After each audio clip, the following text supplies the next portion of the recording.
Assalomu alaykum hurmatli o'quvchilar. Bugun biz siz bilan kasrlarni qo'shish va ayirish degan mavzuni ko'rib chiqamiz.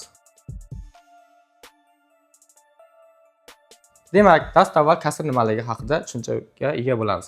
Demak, kasrimiz asosan surat va mahrajdan iborat bo'ladi va bularni ajratuvchi chiziq bilan ajratilgan bo'ladi. Ya'ni bu chiziqimiz bizga bo'lishni anglatadi. Agar qarang, bundagi ya'ni A-larimiz asosan sonlar yoki raqamlar bo'ladi, lekin B'miz hech qachon bizni 0 ni qabul qilmaydi. Ana endi bu kasrimizda demak, mana bu yerdagi B'miz, ya'ni B ni o'rniga keladigan har qanday son bizga mahraj bo'ladi, A ni o'rniga keladigan har qanday son esa surat bo'ladi. Bu kasrimizni asosan turli qismlarga iborat. Ya'ni kasrimiz to'g'ri kasr, noto'g'ri kasr va aralash sonli kasrlarga bo'linadi. Ya'ni to'g'ri kasrimizda demak, mana bu yerda mahrajimizdagi son suratdagi songa nisbatan katta bo'lsa, bu to'g'ri kasr bo'ladi. Agar teskarisi, ya'ni suratdagi son mahrajdagidan nisbatan katta bo'lsa, bu noto'g'ri kasr bo'ladi. Har qanday noto'g'ri kasrni biz aralash sonliga o'tkazib ketaveramiz. Ya'ni video davomida bunga tushunchalar kiritamiz.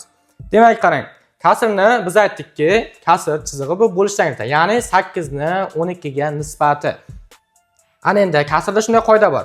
Ya'ni kasrni surat va mahrajini bir xil songa ko'paytirishimiz yoki bir xil songa qisqartirishimiz mumkin.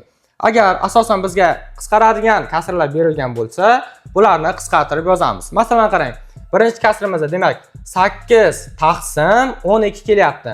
Ikkalasini ham qanday bir xil songa qisqartirishim mumkin? Demak, 8 qarang, 8 asosan 2 ga, 4 ga va 8 ga bo'linadi. 12 esa xo'p, 2 ga, 3 ga va 4 ga bo'linadi. Ya'ni ikkalasi 2 va 4 ga bir xil bo'linadimi? Shuning uchun imkon qadar kattasiga qisqartiraman. Ya'ni ikkalasini ham 4 ga qisqartirib yuboraman. 8 ni bo'lsam 4 ga, chiqqan natijani suratga yozaman. 2, 12 ni bo'lsam 4 ga, undan 3 chiqadi. Ana endi 2 taqsim 3 degan yangi kasr qiymatga ega bo'ldi. Bu 2 taqsim 3 kasrimiz ana endi qisqarmaydi. Shuning uchun buni o'z holicha qoldiramiz. Demak, keyingisiga e'tibor beramiz. Keyingi kasrimiz demak 75 taqsim 100. Ikkalasi asosan bir xil qaysi songa bo'linadi? Demak, ikkalasi bir xil 5 ga va 25 ga bo'linar ekan. Endi qarang, imkon qadar bir kattaroq songa qisqartirishim kerak. Demak, ikkalasini ham 25 ga bo'laman. Qarang, demak, suratni, ya'ni 75 ni bo'lsam 25 ga, 75 bo'lingan 25 bizga 3 ni beradi. Ana endi 100 ni ham bo'laman 25 ga. Bu esa 4 bo'ladi. Ana endi 4 taqsim, demak 3 taqsim 4 degan kasrga ega bo'ldik. Bu kasrimiz endi qisqarmaydi. Shuning uchun buni o'z holicha qoldiramiz. Ana endi keyingisi, masalan 32 taqsim 60 kelib qoldi. Bu kasrlarni qarang. Demak, qisqartirib olamiz. Ikkalasi ham oxiri, ya'ni 32 ham 60 ham 2 ga qisqaradi. 2 ga qisqartirdim. Demak, buni ham 2 ga bo'laman. Xo'p, demak 60 ni ham 2 ga bo'lib olaman. 32 ni 2 ga bo'lsam 16, 60 ni 2 ga bo'lsam 30. Qarang, yana bu kasrlarimiz qisqarar ekan. Yana qisqarganicha yana bir marta qisqartiraman. Ana endi 16 ham 2 ga bo'linadi, 30 ham 2 ga bo'linadi. 2 ga bo'lib olamiz. 2 ga, 2 ga. Demak, 16 ni 2 ga bo'lsak 8, 30 ni 2 ga bo'lsak 15. Ana endi 8 va 15 sonlarimiz bir xil songa qisqarmaydi. Shuning uchun bularni o'z holicha qoldiramiz. Demak, keyingi kasrimiz 42 taqsim 49 degan kasrimiz ekan. Bu ikkala son ham, ya'ni 42 va 49 ham 7 ga bo'linadi. Shuning uchun suratni ham 7 ga bo'lib yozaman, mahrajni ham 7 ga bo'lib yozaman. Demak, 42 ni 7 ga bo'lsam 6, demak 49 ni 7 ga bo'lsam 7. Demak, 6 taqsim 7 degan kasrga ega bo'ldik. Shuning uchun bu o'z holicha qoladi, ya'ni qisqarmaydi. Ana endi demak, qarang. Bu hozir hamma kasrimiz bizga bu to'g'ri kasrlar edi. Ya'ni 8 taqsim 12, ya'ni mahrajdagi son suratdagi sondan katta edi. Ana endi bu tomonga o'tadigan bo'lsak, qarang. Ana endi bizga noto'g'ri kasr berilmoqda. Ya'ni 15 taqsim 4, 63 taqsim 5, 222 taqsim 22. Bu sonlarni ya'ni video boshida aytgandek, agar bizga noto'g'ri kasr berilsa, buni har doim aralash sonliga o'tkazib olishimiz mumkin edi. Shuning uchun aralash sonli kasrga o'tib olamiz. Demak, bu qanday bo'ladi? Ana endi qarang. Har doim qarang.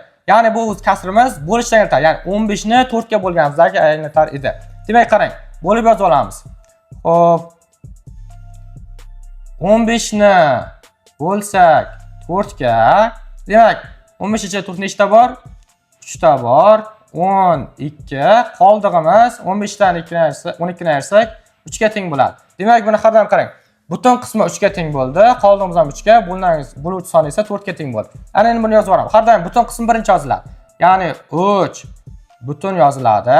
Maxrajdagi mana bu 4 o'rnida qanaqa son kelishidan qat'iy nazar har doim o'zgarmaydi. 4 bo'ladi va qoldiq qismi har doim yuqoriga yoziladi. Qoldig'imiz 3 ga teng bo'ldimi? 3 ni yuqoriga yozib oldim. Ana endi 63 ni, demak 63 taqsim 5. Buni ham noto'g'ri kasrga aylantirib olaman. Birinchi navbatda qarayman. 63 ni ichida 5 nechta bor deb o'ylayman. Demak, 63 ni ichida 5 12 ta bor. Chunki bizga 5 kira 12 imiz 60 ta beradi. Ana endi 12 butun 5 har doim o'zgarmaydi. 5. Demak, va yetmagan qismi, ya'ni 5 ni 12 ga ko'payib 60 bo'ladi. Bu 63 bo'lish uchun unga 3 ni qo'shib qo'yishim kerak bo'ladi.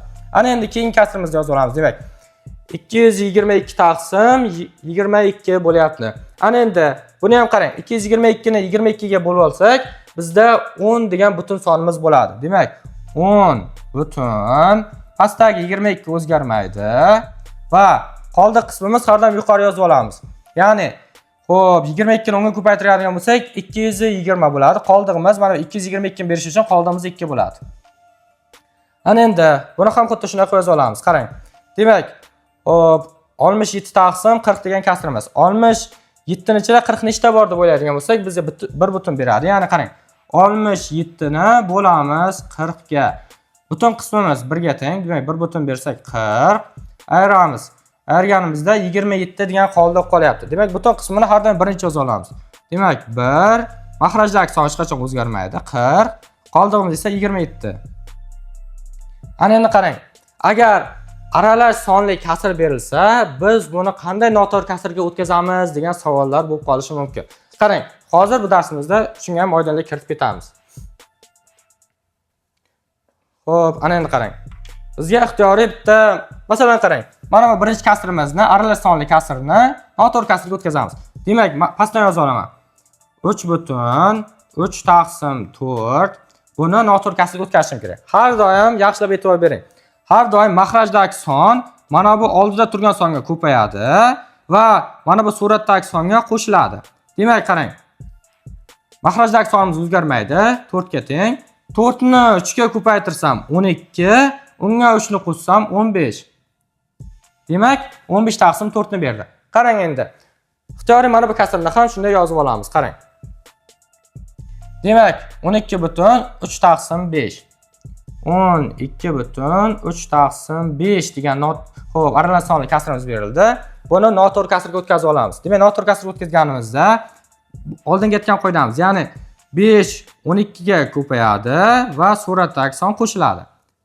Demak, har doim maxrajdagi sonimiz o'zgarmas tartibda yoziladi. 5 yozildi. Xo'p, 5 ni 12 ga ko'paytirsam 60, 63 ni qo'shadigan bo'lsam 63. Demak, aralash sonli kasrdan noto'g'ri kasrga o'tish ham tushunarli bo'ldi. Noto'g'ri kasrlarni aralash sonliga o'tkazish ham tushunarli bo'ldi. Ana endi, demak, ana endi kasrlarni qo'shish. Ya'ni mana bu misollarni tahlilini ko'rib chiqamiz. Demak, qarang, kasrlarni qo'shguncha har doim biz maxrajdagi sonlarga e'tibor berib olamiz. Ya'ni biz bularni asosan bir xil maxrajga olib kelishimiz kerak bo'ladi. Asosan buni qarang, qoida. Bitta oltin qoidasi bor buni.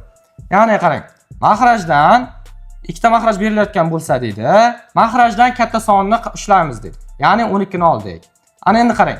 Ana shu 12 soni, maxrajda katta soni ikkala songa ham bo'linishi kerak. O'shanda bo'lganda chiqqan natijadan yuqori yozaman. Demak, 12 6 ga bo'linadimi yo'qmi tekshirib ko'raman. Demak, 6 ga bo'linadi. Demak, 6 ga bo'lganligi uchun umumiy maxrajim 12 ni o'zi bo'ldi. Ana endi 12 ni 6 ga bo'lsam 2 chiqadi. 2 ni yuqoriga yozaman. 12 ni 12 ga bo'ladigan bo'lsam 1. Demak, ana endi qarang. Umumiy maxrajimiz 12 bo'ldi. Ana endi bu maxrajdagi sonlarni demak, suratni hisoblab olamiz. 2 ko'paygan 2 bizga 4 ni beradi va o'rtada plus bor. 2 ko'paygan 1 bizga 2 ni beradi. Ana endi maxrajimiz o'zgarmaydi. 12. Suratdagi son esa 4 ga 2 ni qo'shganimizda 6 ga teng bo'ladi. Bu ham qarang, demak, qisqartirib yozadigan bo'lsak 6 12 bir xil 6 songa bo'linadi. Shuning uchun ikkalasini 6 ga qisqartirib yozsam, 6 ni 6 ga bo'lganda 1, 12 ni 6 ga bo'lsam 2. Demak, 1 taqsim 2 degan kasrimiz mavjud bo'lar ekan. Ana endi bu kasrimizda qarang, demak, hisoblab olamiz. 30 va 15 kelyapti makrajda. Bu ikkalasini bir xil makrajga olib kelamiz. Demak, ikkalasiga ham bo'linadigan eng kichik sonni topib olamiz. Ya'ni 30 sonining o'zi 30 ga ham bo'linadi va 15 ning o'ziga ham bo'linadi. Shuning uchun qarang, ana endi umumiy makrajimiz demak 30 bo'lar ekan. Ana endi 30 ni 15 ga bo'lamanda yuqorisiga yozaman. 30 ni 15 ga bo'lganimda 2, 30 ni yana 30 ga bo'lganimda esa 1. Ana endi demak, sur'atini hisoblab olamiz. 7 ko'paygan 2, 7 ko'paygan 2 plus 4 ko'paygan 1, 4 ko'paygan 1. Tenglik. 7 ni 2 ga ko'paytirsam 14, unga 4 ni qo'shadigan bo'lsam 18. 18 taqsim 30. Demak, 18 va 30 ikkalasi bir xil. Yana 6 ga bo'linadi. Shuning uchun 6 ga bo'lib qisqartirib olamiz. Demak, 6 ga bo'ladigan bo'lsam, 18 ni 6 ga bo'lsam 3. Demak, 30 ni 6 ga bo'ladigan bo'lsam 5 ga teng bo'ladi. 3 taqsim 5 degan kasrga ega bo'ldik. Bu kasrimiz qisqarmaydi. Shuning uchun o'z holicha qoldiramiz. Demak, ana endi keyingi bizda demak kasrimiz ozroq o'zgarish tartibida kelyapti. Ana endi buni hisob kitob qilamiz. Qarang. Biz bildikki, kasrlarni qo'shganimizda ikkalasi ham bir xil tartibda, ya'ni surat va makrajli edi. Ana endi bu ya'ni birinchi kasrni bizda oddiy son bo'lib kelyapti. Buni kasr ko'rinishga yozib olamiz. Demak, qarang. Buni men 5 ni 5 taqsim 1 deb yozib olsam har doim o'rinli bo'ladi. Chunki kasrimiz har doim bizga bo'lishni anglatadi. Ya'ni 5 ni 1 ga bo'lganimda, yana 5 ni o'ziga qaytib kela oladi. O'rtada plus 5 taqsim 8. Ana endi demak 8 va 1.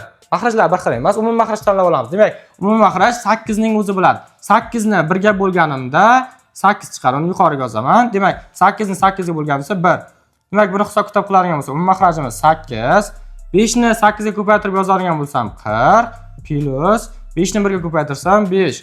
Demak, sur'atimiz 45 bo'ldi. Makrajimiz esa 8. Ikkalasi bir xil, biroz songa bo'linmaydi. Shuning uchun shu tartibda qoladi. Ana endi demak, keyingi bizda jiddiyroq kasrimiz kelyapti. Ana endi aytgandek, biz kasrlarni bemalol qisqartirib yozishimiz mumkin bo'lar edi. Demak, kasrlarni qisqartirib yozamiz. Qarang, kasrning sur'atida 11, 111 va 333 kelyapti. Qarang, ikkala sur'at va makrajni ham 111 ga bo'lishim mumkin. Qarang, 111 ni 111 ga bo'ladigan bo'lsam 1 ga teng, 333 ni 111 ga bo'ladigan bo'lsam esa bu 3 ga teng bo'ladi. Plus ana endi bularni ham qarang. Ikkalasini ham 333 ning o'ziga qisqartirsam bo'lar ekan. Qarang. 333 ni o'ziga qisqartiradigan bo'lsam, qarang, yaxshisi qarang.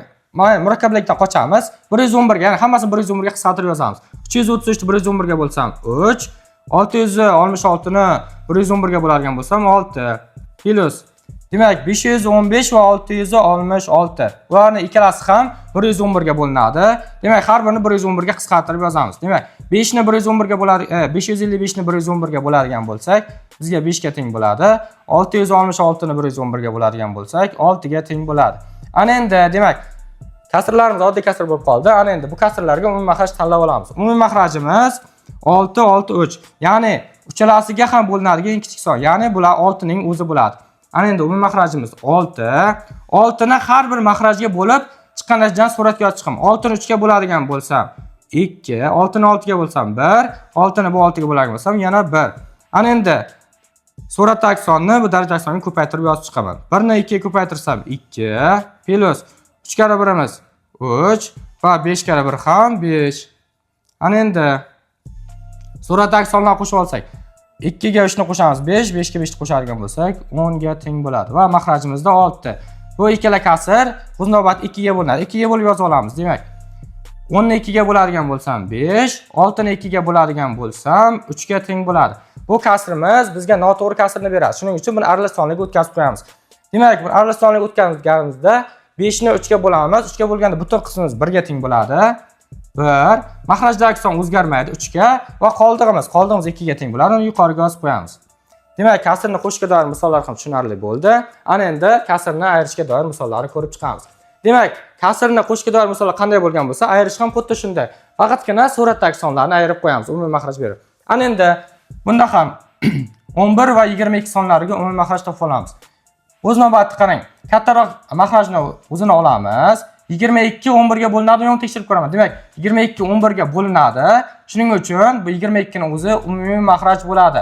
Demak, umumiy makrajimiz 2. 22 ni har bir mahrajga bo'lib ko'raman. 22 ni 11 ga bo'largan bo'lsam 2, 2 ni yuqoriga yozib oldim. 22 ni 22 ga bo'largan bo'lsam 1, 1 ni yuqoriga yozib oldim. Demak, 3 ni keyin 2 ga ko'paytiraman. 6, 6 yuqoriga yozildi. O'rtada manfiy bor, minus. Demak, 5 ni 1 ga ko'paytirgan bo'lsak 5. Demak, suratdagi sonni hisob-kitob qilamiz. 6 dan 5 ni ayirgan bo'lsak 1 ga teng. Mahrajimiz esa o'zgarmaydi. 22. Demak, 1 taqsim 22 bo'ldi. Ana endi bu sonlarni hisob-kitob qila olamiz. Demak, mahrajdan kattasini oldim. 64. 64 32 ga bo'linadigan tekshirib ko'ramiz. Demak, 64 ni 32 ga bo'ladigan bo'lsak bo'linadi. Shuning uchun ana endi 64 ni 32 ga bo'laman. Xo'p, bizga butun qismimiz xo'p 2 ga teng bo'ladi. 64 64 ga bo'ladigan bo'lsa 1. Umumiy mahrajim 64 ning o'zi. Ana endi suratdagi sonni 2 ga ko'paytirib yozaman. 9 kara 2 miz bizga 18, o'rtada manfiy. 1 ni 1 ga ko'paytirgan bo'lsak 1 ning o'zi. Demak, 18 dan 1 ni ayirgan bo'lsak 17, mahrajdagi son 64 ning o'ziga teng. Bu kasr biz bir xil songa qisqarmaydi. Shuning uchun shu holda qoladi. Ana endi bizga 3 tali kasr berilyapti. 3 tali kasr berilganda ham 2 talisini qanday bajargan bo'lsak, 3 tali ham, undan yoki 4 tali, 5 tali ham xuddi shunday bajariladi. Ya'ni har bir mahrajga umumiy mahraj topib olamiz. Aytgandek, ya'ni kattaroq mahrajni o'zini olamiz va har biriga bo'linadigan tekshirib ko'ramiz. Ana endi tekshirganimizda, demak, 15 5 ga ham bo'linadi va 3 ga ham bo'linadi. Ana endi, demak, umumiy mahrajim 15 bo'ldi. Demak, 15 ni har bir mahrajga bo'lib, chiqqan natijani yuqoriga yozaman. 15 ni 3 ga bo'ladigan bo'lsam 5, 15 ni 5 ga bo'ladigan bo'lsam 3, 15 ni o'zini 15 ga bo'ladigan bo'lsam 1 ga teng bo'ladi. Ana endi, demak, hisob-kitob bajaramiz. 3 ni 1 ga ko'paytiramiz. 3 minus o'rtada bor. 1 ni 3 ga ko'paytiradigan bo'lsak 3, yana minus 1 ni 5 ga ko'paytiradigan bo'lsak 5. Ana endi, demak, mahrajimiz o'zgarishsiz 15 qoladi. Ana endi suratda qarang. 3 dan 3 ni ayiradigan bo'lsak, bizga 0 ni beradi. 0 dan minus 5 ni ayiradigan bo'lsak, bizga yana minus 5 ni bo'ladi. Demak, oldingi darslarga e'tibor beradigan bo'lsak, musbat va manfiy sonlar o'rtasida amallarni ham tushuntirib berganmiz. Demak, 0 dan minus 5 ni ayiradigan bo'lsak, minus 5. Ana endi, demak, ikkalasi 5 va 15 sonimiz bir xil 5 ga bo'linadi. Qisqartirib yozamiz. 5 ni minus 5 ni 5 ga bo'ladigan bo'lsak, minus 1, 15 ni 5 ga bo'ladigan bo'lsak 3. Demak, kasrimiz shu joyda yakun topadi. Ana endi ozroq kasrim o'zgarish shaklida kelyapti. Bu kasrlarni, demak, ayirib olamiz. Demak, biz boya qo'shishda qilgan ishimizni bu ayiruvda ham o'rinli bo'ladi. Ya'ni 5 ning o'zi kelganda biz buni 5 taqsim 1 shaklida yozib oldik. Buni ham xuddi shunday qilamiz. 5 taqsim 1, ya'ni 5 ni 1 ga bo'lsam, yana o'zgarishsiz, yana 5 ni o'zini beradi. O'rtada minus. Demak, bu yoqda 5 taqsim 8. 5 taqsim 8. Yana 5 va 8 va 1 ga umumiy mahraj berib o'raman. Umumiy mahrajimiz 8 ning o'zi. 8 ni 1 ga bo'ladigan bo'lsam, natijani yuqori yozaman. 8, 8 ni 8 ga bo'lsam 1 ga teng bo'ladi. Ana endi, demak, suratdagi sonni 8 ga ko'paytirib yozaman. 5 kara 8 imiz bizga 40 ga teng. O'rtada minus 5 ni 1 ga ko'paytiradigan bo'lsak, 5 ga teng bo'ladi. Ana endi buni hisob-kitob qilib qo'yamiz. Demak, ana endi 40 dan 5 ni ayirganimizda 35 taqsim 8 ga teng bo'ladi. Ana endi bu kasrimiz 35 va 8 bir xil songa qisqarmaydi. Shuning uchun shu holda qoldiramiz. Endigi navbatda bizga quyidagi kasrlar berilgan bo'lsin. Ya'ni 1/2 taqsim 3 plus 4/1 taqsim 5. Ana endi bu kasrlarni bizga aralash sonlarni beradi. Aralash sonli kasrlarni qo'shishni ikki xil variantda ko'rib chiqamiz. Demak, birinchi variantda biz oldingi daqiqalar ko'rdik. Aralash sonli kasr kelsa, buni noto'g'ri kasrga olib ishladik. Demak, birinchi navbatda shunday qilib ishlaymiz. Birinchi navbatda, demak, mana buni aralash sonliga o'tkazadigan bo'lsak, mahrajdagi son oldidagi butun songa ko'payadi va suratdagi qismi qo'shiladi. Ya'ni 3 ni 1 ga ko'paytiradigan bo'lsam 3, 3 ga 2 ni qo'shadigan bo'lsam 5. Demak, 5 taqsim 3, ya'ni mahrajdagi son o'zgarmaydi. Plus bu qismi ham, ya'ni mahrajdagi son o'zgarmaydi 5. 5 ni 4 ga ko'paytiraman, 1 ni qo'shaman. 5 4 ga ko'paytirsa 20, 1 ni qo'shsam 21.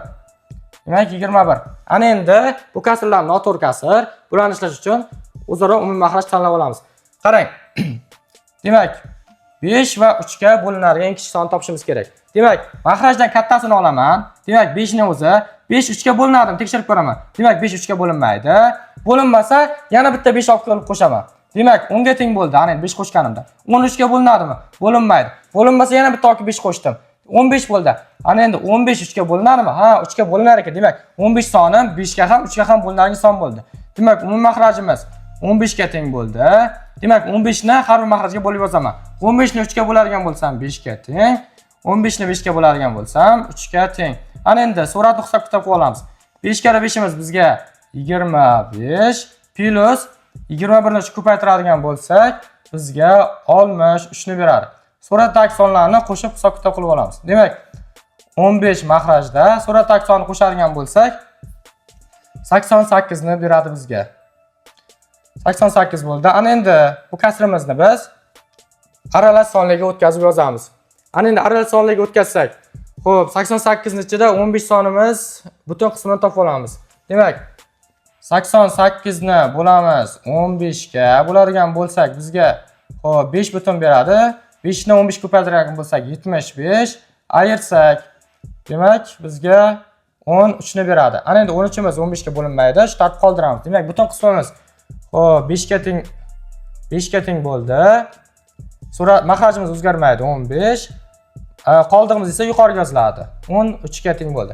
Ana endi bu qism bizga, ya'ni bu birinchi usulni beradi. Ya'ni bu kasrlarning aralash sonini ikkinchi usuli ham mavjud. Mana bu birinchi qism, demak shu joyda tugadi. Ikkinchi usulda ko'rsatamiz, demak, ikkinchi usul. Ana endi bu ikkinchi usulni quyidagicha yozishimiz mumkin. Demak, bu usulni hisoblaguncha, demak, butun qismi bu kasrni 1 ga teng, bunisini esa 4 ga teng. Butun qismlarni alohida qo'shib olamiz.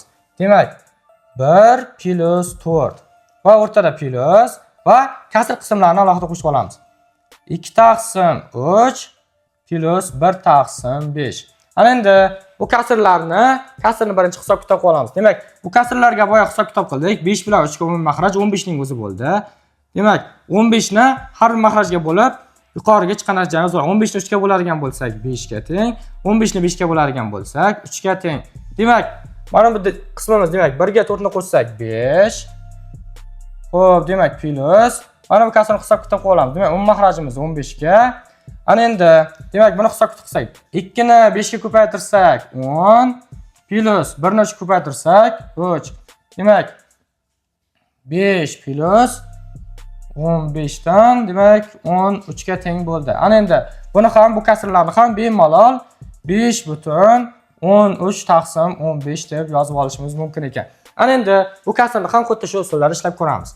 Ana endi demak, birinchi usul bilan ishlaydigan bo'lsak, noto'g'ri kasrga ikkalasini ham aylantirib olamiz. Noto'g'ri kasrga aylantiradigan bo'lsak, birinchi kasrimiz 5 o'zgarmaydi va 5 ni 4 ko'paytirsak 20, 20 ga 4 ni qo'shadigan bo'lsak 24 plus bu kasrimizni ham noto'g'ri kasrga aylantiramiz. Makhrajdagi 2 o'zgarmaydi.